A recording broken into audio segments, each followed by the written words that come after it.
Los niños se lo pasan bomba con los videojuegos. Sin embargo, como padre o tutor, es normal preguntarse a qué juegan o si pasan demasiado tiempo con la consola. Por eso, Nintendo ha creado una aplicación para supervisar las sesiones de juego. Control parental de Nintendo Switch.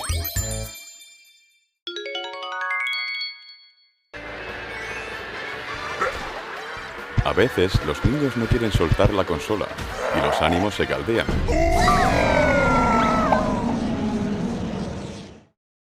Ahí entra en escena la aplicación Control Parental de Nintendo Switch. Si fijas la duración de las sesiones, se mostrará un aviso en la consola cuando se alcance el límite. Incluso en plena partida.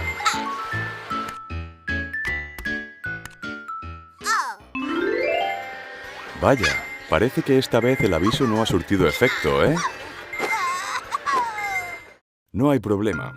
La aplicación te pondrá al corriente enseguida. Existe una función que permite activar el modo de espera si se alcanza el límite fijado.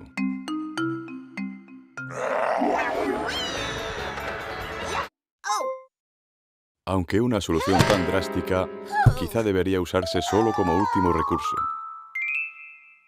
También se puede limitar la duración para cada día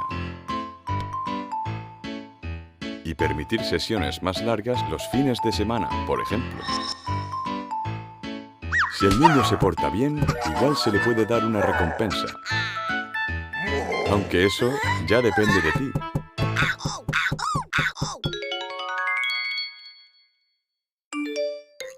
También cabe la opción de recibir un resumen mensual de la actividad realizada con la consola. Así sabrás de un vistazo a qué juega el niño.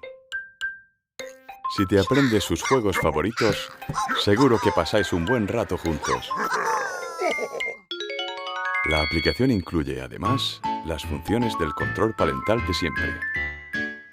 Podrás restringir programas según su clasificación por edades, la comunicación con otros usuarios y la publicación en redes sociales.